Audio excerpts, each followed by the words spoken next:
It's early in the morning here. The sun is shining brightly, as you can see. Yeah. I want to talk about null movements again. I've already spoken about it in summaries, and I will explain what I mean with a null movement. Okay, see it like this. Let's imagine a circle over here. I don't have a pen nor a pencil, I just do it with the movement. It's a circle. Let's say you go to the left on a circle. You may see it as a right on the YouTube, but okay. You go to the left on the circle. You move. Where do you end up? Right where you started. Or now you turn to the right. Where do you end up? Where you begin. So where you go to the left or to the right, you're you're not really getting anywhere. You're on a track, and the track is a loop. Now, if a null movement is just that you end up where you started, that's relatively safe. But that's not what a null movement is. A null movement is like this, okay? You start here at 0. You go over here, you reach 10. But then you go minus 10. Again, you start at 0. You move towards the 10. And after the move towards the 10, there will be some minor struggles. And then here you are at 10. Then you begin to stagnate. But you don't notice, you still think you're at 10. You stagnate. And don't end at 0 again. You go all the way to minus 10. You see it? So you're worse off than when you were in need. That's what a null movement is. And the null movement is a movement you don't see as such. When you're at 0, you see your need. You see that the situation needs to be dealt with. And it is dealt with. You're at 10. It's fixed. But the fix is a short-term fix. The benefit is short-lived. The benefit expires, and with the expiration comes the plague, comes the side, or not instead of plague, let me say the side effects of that short-term benefits will manifest. And there's one thing I want to also point out in this video. I may have pointed out before. In the world, most people, I'm not saying all people, but most people, they see out there with external success, especially material or financial success, or success in the social realm, they are using charms. And all charms are paranormal, so they're all satanic. And here's another thing. All charms are null movements. They all are. There is no other way for them to be anything else than a null movement. So as I mentioned before, 0, 10, minus 10. But in a paranormal, they have a trick in which they can extend the charm. So they start at 0 towards the 10, and then they will go to minus 10. But there's a trick. Before they reach 0, again, in the time that the charm is expiring, the one that has the charm can look for a target, or often charms are collective upon a family. So the family then can look for a target, maybe someone of the family itself, and they'll overwhelm the individual with good stuff. Now this way, it doesn't always go this way, but this is how it often goes. They overwhelm the individual with benefits, and at the same time, they cancel out those benefits. And the shock that causes with the target, that shock makes them vulnerable and open spiritually.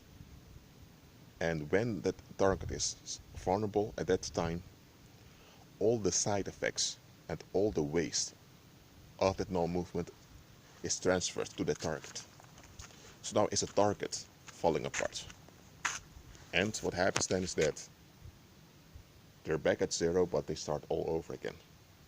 So they escape the self-canceling effect, at least for a while, because once they're at 10 again and they are about to go to 0, they'll need another target again. Okay, Maybe this may be familiar to some women watching these videos.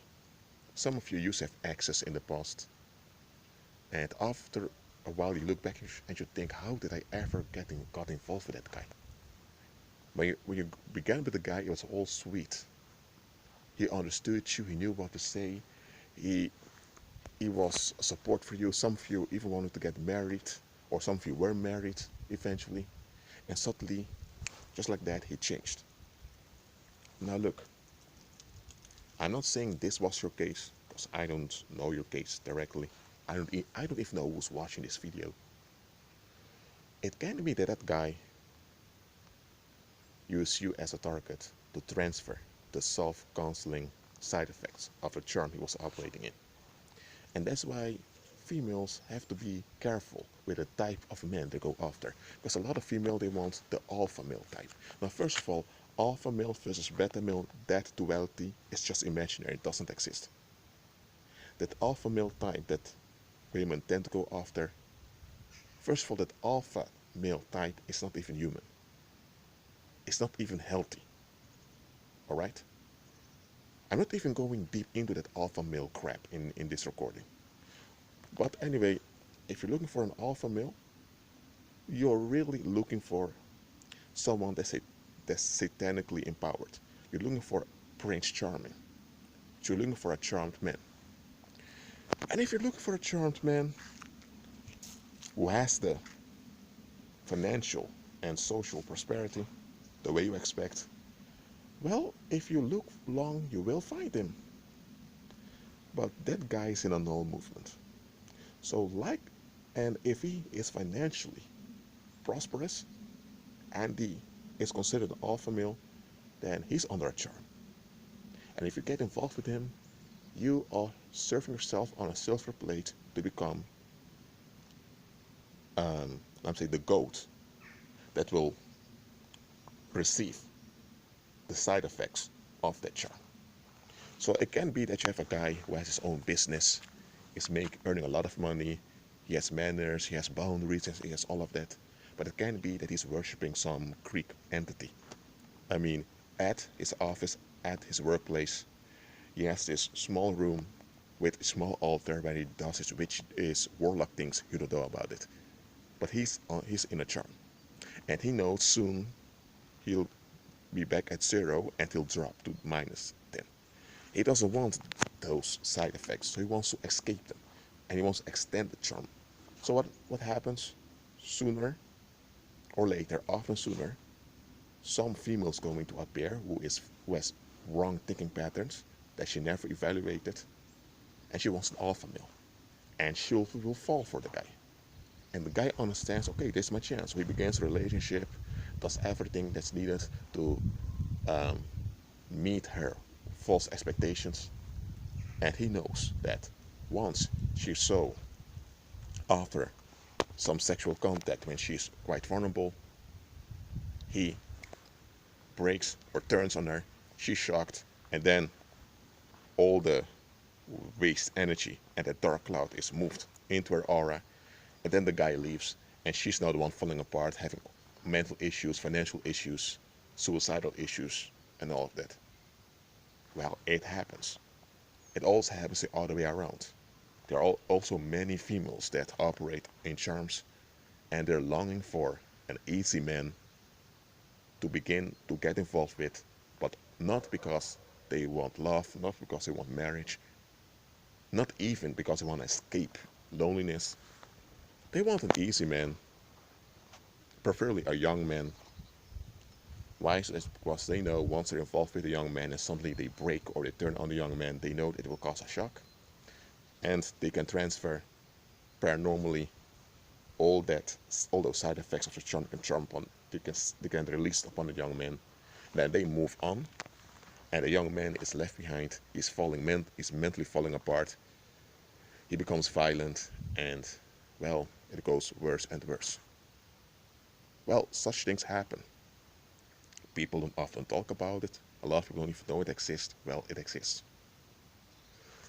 So, when you see someone with financial or say material prosperity and things are going great, don't think just because things are working that they are blessed. Many people operate under charms. And here's the thing, when you begin to think that they are blessed and you're not, and you want to become like them, you are already trapped. Satan already got you. Why? Because now because you think they are blessed, you're not. And now because now you're looking down on yourself because you compare your daily issues with their performance. Now you are attracted to be around successful people, people that have made it, people that are, you want to be around the right people, around the popular people. You're already trapped. And you know what? Once you are around such people, and one of those, because those people are often under charm, the fact you're around those people and you are not charmed means that the side effects. I'm going to walk and then I'm going to continue talking. If you're around people who are under a charm and you're not charmed, because this is what you need to understand, a charm is not a real protection. It is security, but it's a false security. Let me explain it. When you're under a charm, you have like a paranormal shield around you. So negative energy that comes towards you is bounced back. But it's still there, it's still around you, but it's bounced back. So let's say now you are around someone that's under a charm. You don't have that paranormal shield around your energy field because you're not charmed. So if that individual has a lot of hate coming towards him, a lot of psychic violence, it bounces back. But you are not charmed. So you don't even have a false security. You have no security at all. So it can be that you're around that individual and suddenly you become sick. Suddenly you begin to have all kinds of issues around you. Why? You're having all those issues because you're around someone that's charmed. First of all, the charm has side effects. So when you're around such an individual, you will experience side effects, and charms always attract bad bad stuff. For example, because in this world, as I mentioned before, you can't lay your hands on prosperity without facing a fight. So being around someone that's charmed is quite risky. But because you want to be around the right crowd, well, you will find the right crowd, but you'll either suffer or you'll receive the side effects without it being transferred onto you, just side effects that they're under charm. Or if you are lucky, as called in the world, you may even be selected directly by them or by the collective or by the cult to be the goal to receive the self-counseling effect. So that's what I wanted to say about charms. This video has been already 13 minutes, I can see. I didn't intend to make it this long. Just understand this. Just because you see someone with some success, things are happening for them, don't get jealous. Don't feel sad about yourself thinking, oh no, they are far more ahead of me. No, no, no, no, no, no, no, no, don't do that. You're looking at external circumstances, how it works out in the material realm and the social realm. You don't see what's behind it. And a lot of people, they get depressed because they see some charmed individual getting charmed consequences and they think that's a blessing. No, no, no. A blessing you often don't recognize is a blessing. Blessings come in disguise.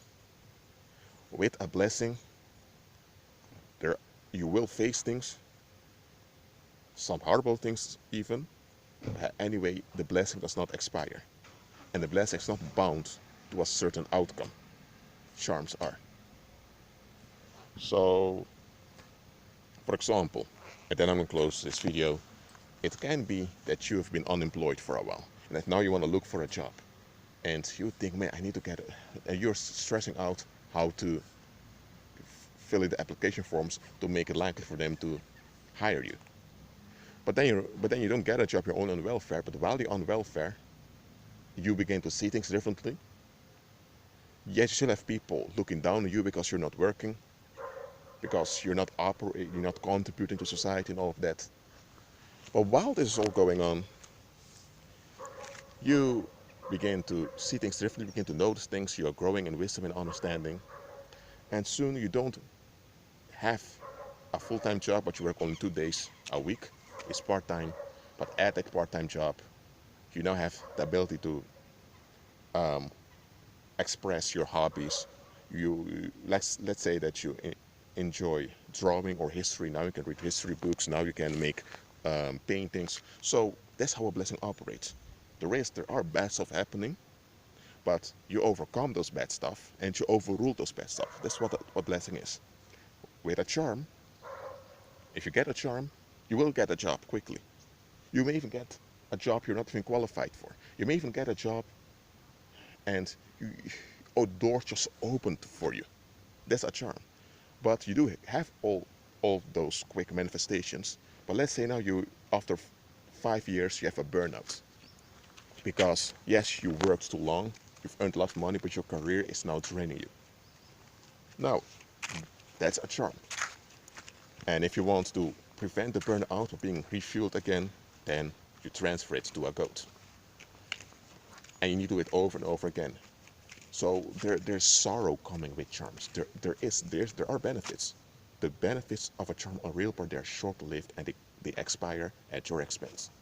Well, I hope I've now explained why you shouldn't compare compare your life's outcome with that of someone else without considering the spiritual. And look, you can compare stuff. There's nothing wrong with comparing in itself. But too often we compare based on the wrong terms. When you compare life circumstances, look at it from the spiritual perspective and not from the economic perspective. A lot of you evaluate things from the economic perspective, and you think that you are dirty, they are dirty, and they bought a house, they have an expensive car, they have this, and that, and you look at you, and yes, you're still renting a small apartment. So you at it from the economic perspective, and then you become depressed. No, you don't look at the spiritual, because in a spiritual, you will see that, man, they have a lot of side effects, and that things aren't as bad as you think it is. So that's what I want to give to you. Be at peace.